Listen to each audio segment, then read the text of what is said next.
Hi, my name is Robert Shetterly. I'm from Maine. I'm the painter of an exhibit and a project called Americans Who Tell the Truth.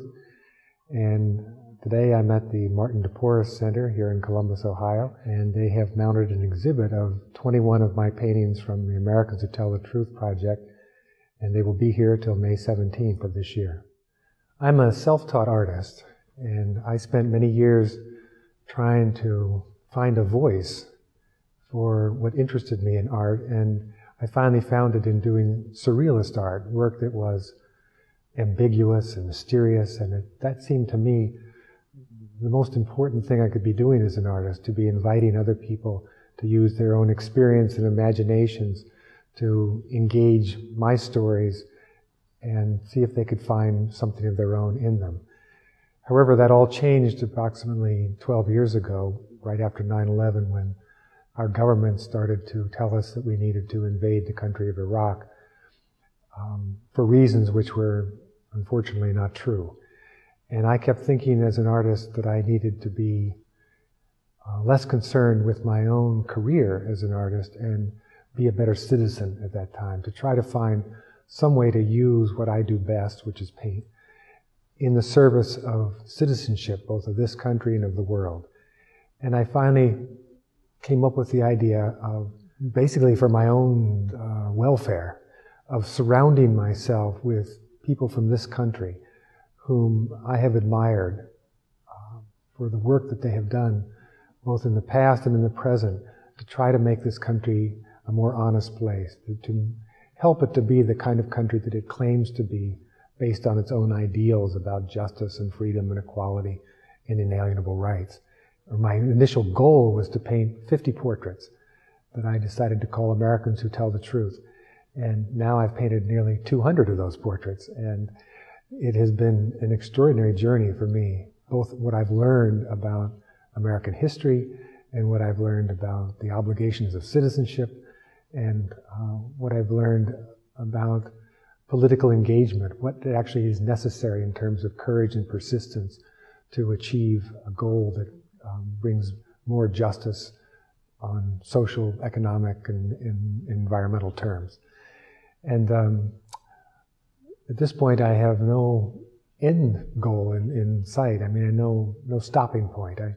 I am just so fascinated with the people I meet, the places this show goes, and I'm extremely grateful to the Martin DePorres Center for mounting this exhibit and bringing me here to talk. I'm standing here with what is quite a new portrait for me. This is of Michelle Alexander. She's a professor of law at Ohio State University here in Columbus. I came last summer to meet her. I live in the state of Maine, and I came here to meet her and include her in this series, and primarily because she wrote a book a couple of years ago called The New Jim Crow. We tend in this country to congratulate ourselves on living in a post-racial society. And what her work is showing is that that is anything but the truth about where we are in terms of racism in this country today.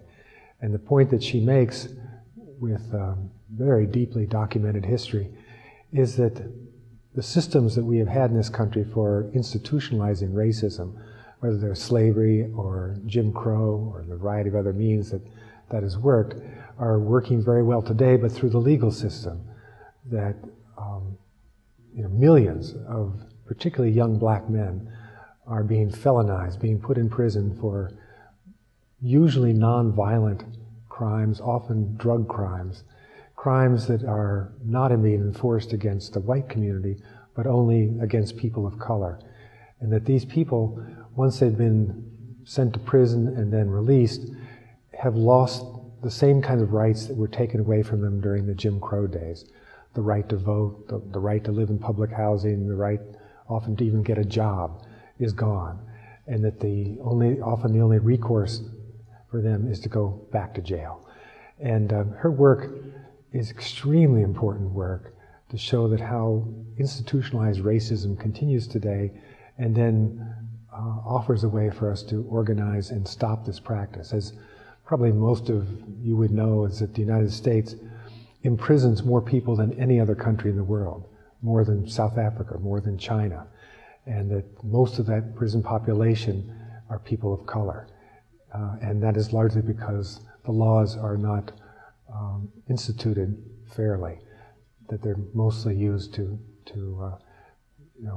in a racist manner to imprison people of color and often take away then their voting rights. So that's why I painted her, and that's why it's so important that people listen to her. And it's also a testament to this area to have a great writer and activist in your midst, and I hope that you are able to hear her speak sometime, or that you will read her book. This portrait is a girl from Maine named Samantha Smith, who actually made a difference in the Cold War as an 11-year-old girl. She was very frightened about the idea of the Cold War, and she asked her mother one day why the new leader of the Soviet Union, this is in 1993, a man named Yuri Andropov, why he would want to blow up the world, why he would want to kill Americans. And she said, "Mom, please write him a letter and ask him why he wants to do that." You know, like many people of that era, of the Cold War era, she was legitimately frightened of what was being said and what the possibilities were of nuclear holocaust. And her mother said to her, quite wisely, "Well, Samantha, why don't you?" And Samantha took a little piece of paper and a pencil and wrote the new premier of the Soviet Union a letter asking him those questions. And curiously, he wrote back to her and invited her to come to the Soviet Union and meet Russian people. And he said the Russians are peace-loving people and that they do not want to blow up the world or hurt Americans. Why don't you come and find out for yourself? And the Russians, he offered to pay for Samantha and her family to come to the Soviet Union. They did that. Actually, and it's interesting because at that time, for this little girl and her family to go to Russia, you know, our enemy, she was treated very badly in American press, as though she were somehow being a traitor to this country to go and consort with the enemy. But she went to a camp with Russian kids and traveled around the Soviet Union. And at the end of her time there, she went to a big press conference in Moscow. And the correspondents from all over the world, because she had become actually an international sensation, said to her, "Well, Samantha, what have you learned? What have you learned from your time here in the Soviet Union?" And she said, "Well, what I've learned is that it's our governments that cause the problem. It's not the people. The people I meet here in Russia are just like the people I know in Maine. The last thing in the world they would want is a nuclear war. You know, what they want is good schools, good families, good communities, good health care, a place to grow their food. You know, they want a future. They would never want war. It's our governments who are making us into people who hate each other." And then she said, "Well, you know, if people around the world could just get to know each other, we would never have wars." Well, this little girl became, as an 11-year-old, a teacher for adults, teaching adults how to make peace in the world. And I think the example of her progress from a child who was moved by fear, you know, to ask a question that would perhaps explain to her why she was so afraid and whether she should be afraid or not, to, by getting to know the people who she thought might be her enemy, to a person of courage. She became then a person of courage who could then teach people how to make peace. It was such an important journey, a journey that any one of us can take and every one of us should take. You know, from examining our own fear, facing it, trying to find out where it's coming from, and then once you find out, doing something to end it, not just for yourself, but for other people. And therefore, you know, like actually so many of the people I've painted, the point here is that when you feel something strongly, when you realize that there's some injustice in the world, is not just to worry for yourself, but to act on it, to do something about it. I painted a great environmental activist named Edward Abbey, who said, "Sentiment without action is the ruin of the soul." And I take that very personally. And that, as a matter of fact, the painting of these pictures is, I think, my attempt to make action out of my own sentiments so that my soul is not ruined. It's been really an extraordinary journey. I have learned an awful lot about American history, but I think something in particular I've learned about American democracy. You know, we like to think in this country, and probably many other countries too, that the institutions that we have built up around the idea of democracy are what protect that idea.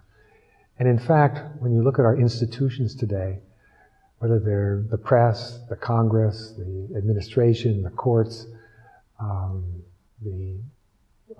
know so many different things that we do, that, the separation of powers that are supposed to protect democracy, well, none of them is really working very well. They've all been corrupted to one degree or another by money, by the power of money inside them to mislead them in one way or another.